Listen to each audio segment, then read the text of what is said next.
So I had this vision in 2011. I think it was around October 13th. The video is still on YouTube. And in that vision, I saw four things. First, a snowstorm and a power outage. Second, a hurricane. And third and fourth, what looked like a volcano and a circle with a line through it. And we later found out that the circle with the line through it was the Danish word for island. So what ended up happening after that video was uploaded is October 29th, 2011, there was an unusual early snowstorm that hit Connecticut and they were without power for over a week. I didn't think that was a big deal until the second event, the hurricane, hit on the very same day in 2012, a year later. So Hurricane Sandy hit New York City October 29th, 2012. So we were watching that period again in 2013 for a possible island volcano. You might remember that because of this, the volcano and the circle with the line through it, which was the Danish word for island. So we were watching that time period again for a possible island volcano, and the Sicily Island volcano erupted on October 26th. So I don't remember which order these last two events were in. I don't know if I saw the volcano and then the island symbol, or if I saw the island symbol, then the volcano. I'm not sure. I can't remember now. So I don't know if this island volcano here was the final event or if there's something else coming for this year. So there were 3 years in a row that these events were being fulfilled. So again, I don't know if there's something else coming for a fourth year or not, but I guess we'll find out soon enough. But that's why that particular time period right there in October is a watch from October 15th until November 1st. And the reason it's such a long watch is, like I said, it starts on the third anniversary of that Revelation sign and goes through the true biblical date of trumpets on the 23rd right here, which, by the way, is also the solar eclipse. The fourth eclipse this year to fall on a major biblical feast day. So all the eclipses this year, it was a very rare year for eclipses because all of the eclipses this year landed on major biblical feast days. The two lunar eclipses landed on the standard Jewish calendar, Passover and Sukkot, and the two solar eclipses occurred on the true biblical first days of the first month and first day of the seventh month. So the thing about the first and seventh month, the appointed times in the first and seventh month, is that they occur on the same days and as a mirror image of each other. And also they both represent the escape.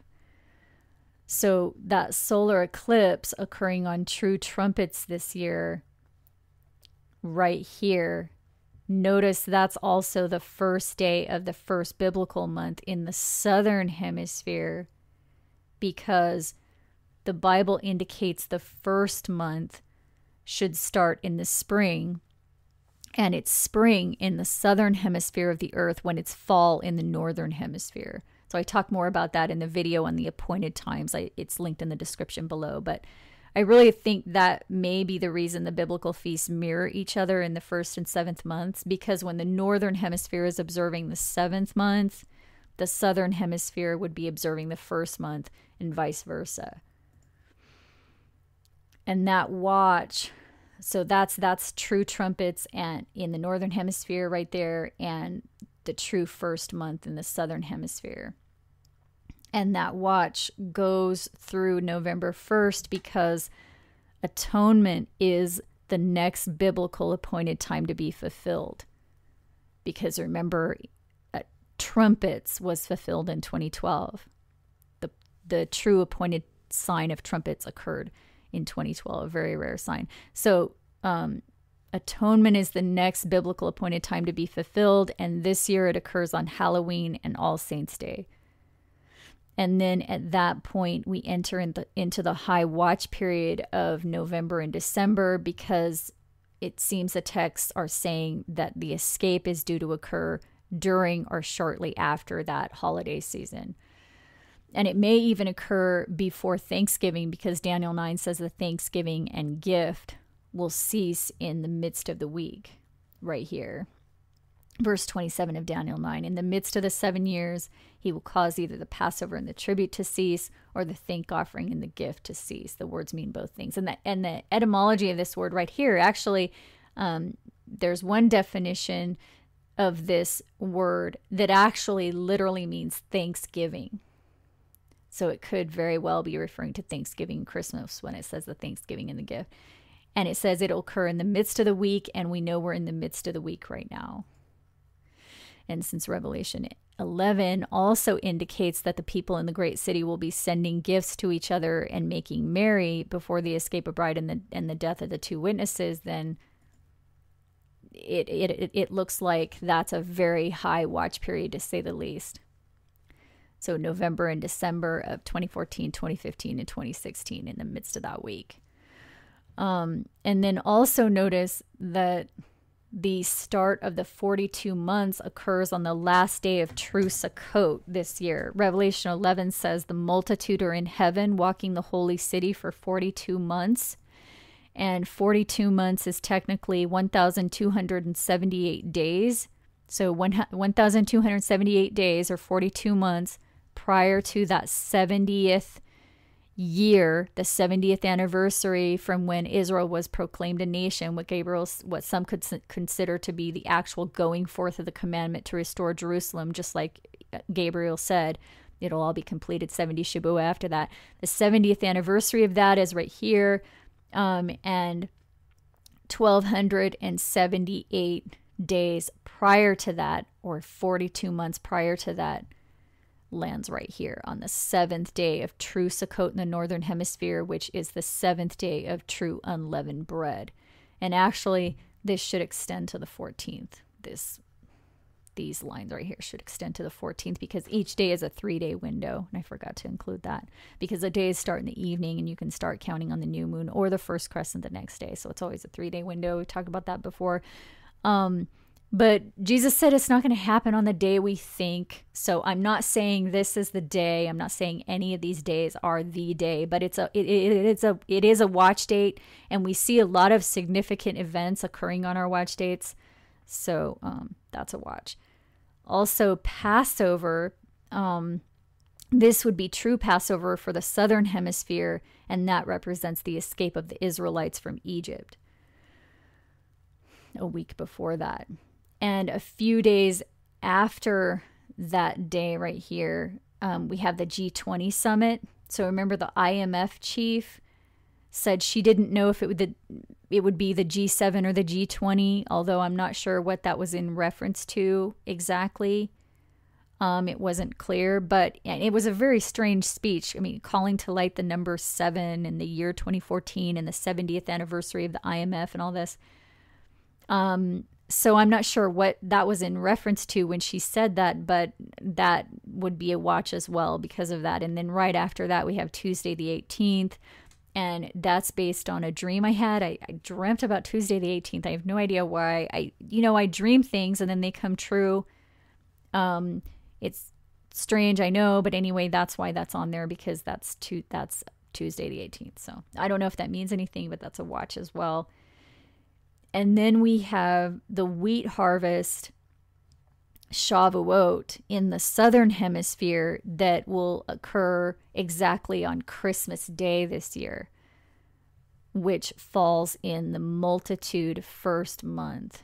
And then Christmas Eve is a watch as well, because of the other fall season fulfillments that occurred 3 years in a row after 2011. So you can see all of these events. All of these events here seem connected to New York, D.C., and Connecticut, with I think only one exception, the Sicily Island volcano in Italy. So anyway, Christmas Eve would be the final watch with reference to these fulfillments that have occurred so far 3 years in a row. So the wheat harvest also represents the escape. That's from the parable of the wheat and the tares. Bind the tares together in order to burn them and gather the wheat into the barn.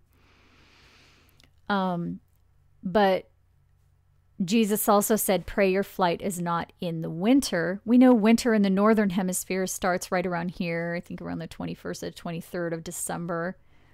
So Jesus said, pray your flight is not in the winter.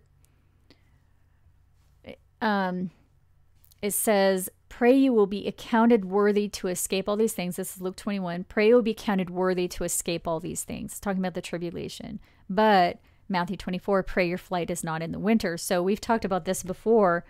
We know the texts say the bride will escape at the start of the 3.5 years, and the remnant will ascend up at the end of the 3.5 years.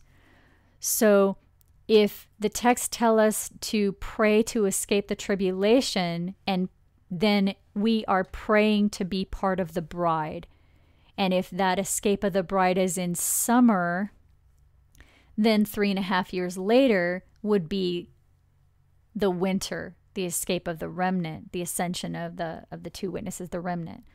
So here, if the escape is in the summer, then we have 1 year, 2 years, 3 years, and 1/2 would land in winter. I just thought that was interesting. But again, we know that summer in the northern hemisphere is winter in the southern hemisphere. So even though those texts indicate that the final ascent will be in the winter, because it says pray your flight's in the summer. Pray your flight is not at the end of that tribulation. You know what I mean? Pray your flight is in the winter, at the end of the tribulation. I'm sorry. Pray your flight is not in the winter, at the end of the tribulation.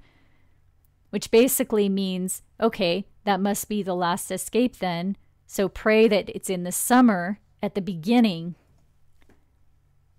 So that means that it's either the summer or the winter. You see what I'm saying? It may mean that. We don't know. I'm just pointing out some things. Because if the first escape is in the summer, that means that it's either summer in the northern hemisphere or summer in the southern hemisphere. You see what I'm saying? And true Shavuot, the wheat harvest in the southern hemisphere, occurs on Christmas Day. So that still could be significant because that's summertime in the southern hemisphere. You see what I'm saying? So the 1260 day, also I just want to point this out, the 1260 days prior to that 70th anniversary, that lands on December 1st. So that's a watch date too. And again, the texts indicate the escape will occur shortly, either during or shortly after the holiday season. So this all seems to be coming together now. I mean, we're in a high watch period. And then there's just one other thing I want to point out. In Joel 2, it says the sun will turn to darkness and the moon into blood before the great and terrible day of the Lord. We know the day of the Lord is the asteroid or comet impact. We've talked about that before. And one possible meaning of this is that there will be a solar eclipse followed by a lunar eclipse prior to the asteroid strike. Maybe that's what it's saying. And that may have something to do with the solar and lunar eclipses falling on major biblical dates this year because it's a rare event.